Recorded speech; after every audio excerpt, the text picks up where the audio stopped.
first met Lizzo late 2016, 2017-ish. She and my boyfriend were co-hosting a show on MTV called Wonderland. And no, she wasn't very nice. She wasn't very nice to me. I knew she didn't like me, but the people around her were nice. Like her sister seemed nice. And I kind of ignored it because I felt like, well, she's already like in this celebrity scene or whatever. So she probably just feels like she has better things to do than talk to me. And I just noticed that, like, even when we were just out to eat or at the beach or something, she still wasn't very nice to me. And it wasn't like a production thing, like, oh, she's just really busy or whatever. She just didn't like me. She didn't say anything that was mean, but she was really like standoffish or like wouldn't talk to me. Like when I talked to her, it was kind of like, oh, okay, like get the fuck away from me. I don't want to talk to you. So yeah, I eventually found out that she and my boyfriend had something going on, ex-boyfriend. And that was that. I left the relationship. I mean, yeah, it was heartbreaking. I mean, I was with him for 10 years. I supported him through everything. And when he finally got a big break, he left me for Lizzo.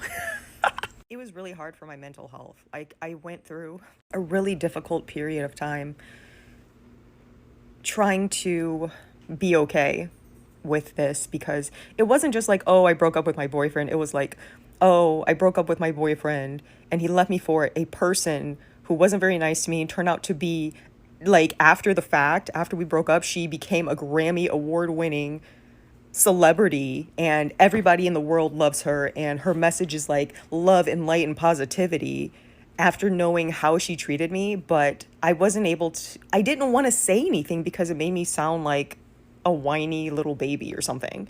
So I didn't broadcast that was something that happened to me, or when I did talk about it, I never named her, because I just didn't feel like I would be supported or people would care, like people loved her. So why would I try to like drag her name or whatever? So I just silently went through something really big and really hard. It was like my fight or flight response was triggered every time I heard her song on the radio, or like if I went to the movies and like her song was in the trailer. It was so difficult, and I cried for so long, and I felt so depressed, and like I was in a really bad spot for years because of how this happened. And I know it wasn't her fault. It wasn't her fault. It was his fault. It was the way he handled it. She has no responsibility to me. But I think they could have both been a little more kind in the way that they chose to get together. Like he could have broken up with me, or she could have maybe suggested that he break up with me before they started something, because the text messages were something that I'll never be able to not see in my head. I think I'm feeling emotional right now because this is the first time I've ever been able to freely speak on it and feel like people will hear what I'm saying and not just like come at me for saying something about somebody that they really like. And it feels like this validation. And I try to be a good person, I try to let things go, forgive, just move on. But some things just stick with you until it gets lifted off of your spirit. And I feel like this is a moment where it's gotten lifted off of my spirit, that she's not everything that she's been saying she is. And I've known that for a long time, but I tried to let it go. But now that it's coming to light, who she really is and how she really operates, it's just like vindication. It's like what I went through was real, and I don't have to be quiet about it anymore. I don't have to be embarrassed about it anymore. It's true. It's true. I've seen it. It's real, and now I can like put these feelings aside and just like really move on. I guess I never really thought I needed that, but I did. I'm realizing that I did. But the biggest takeaway is just be kind. Build your character and be kind. Operate from a place of love. Love yourself.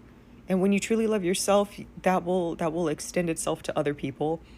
Be the same person outside as you are in privacy behind closed doors. Don't try to build yourself up in a fake persona. Just because people say the right things or put on the public displays of humanitarianism or I care about you, and like people love hearing those things, but what we're really not looking at is how people actually live their lives. And it's okay to get those motivational moments or those inspirational messages from people. Take the message, apply it to yourself. You're smart. You know what's right and what's true for you. So take those things and let them make you a better person, but don't ever idolize messengers. Do not ever idolize messengers. You do it for yourself. You figure those things out for yourself. You set your course. You set your path. You do the things that you believe in. And don't think that just because someone else is saying it, that they're better than you or anything like that. We're all human. Don't forget that. Appreciate the explanation. Crystal, I'm coming to you, but Ariana, help me understand. Lizzo is about making people not body shame. How did it happen that you felt she was body shaming you? So she had expressed a few times that specifically she was concerned about me at the South by Southwest Festival previously when we were promoting the TV show on Amazon Prime that we had did. That was the first time I had showed up to one of the Lizzo events, noticeably having gained weight from when I was on the show. She told me she was worried about me, and there was nothing different about me other than my weight. My demeanor was the same, my dance ability was the same, my energy was the same. I think she uses language to avoid being canceled. So instead of blatantly saying like, you're gaining weight and what's wrong with you, it's more of like, oh, you seem different. What? We see through you. What's going on? I was even pulled into a private meeting with just her and the choreographer, and who I look up to very much. So I was, a little intimidated being in a room with just the two of them. They disguised this as a safe space, but really, I do believe that they wanted just a reason for me to give them a reason as to why I was, fatter now.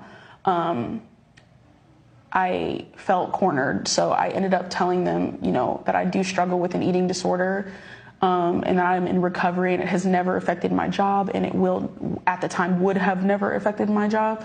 And as soon as I said eating disorder, they kind of just went, oh, like, that kind of explains why she's bigger now. But, of course, they never said that blatantly, but, just to give people a understanding of how this felt, it's also like being a Black person in America, where you can sense microaggressions and an undertone of racism without someone having to say, you're Black and I don't like you. It's more so of like subtle, nuanced things that go on. There's a tone, there's a language that's used that lets you know that this person is concerned about your weight. And she even said in another meeting after Crystal was unfortunately let go, she was listing off reasons why we should be grateful to be here, that other artists don't know the dancers' names and that other artists don't do what she does. And dancers get fired every day for gaining weight. And she kind of paused and looked at me and, I don't know if she remembers that she looked at me or if she knows that, I don't even know. But I just know that every single day I felt ashamed that I had gained weight.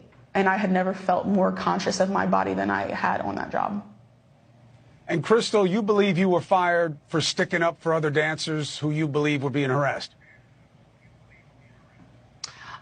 It wasn't necessarily about the harassment per se when I did stick up for not only myself but the other dancers, even though that was something that we were experiencing.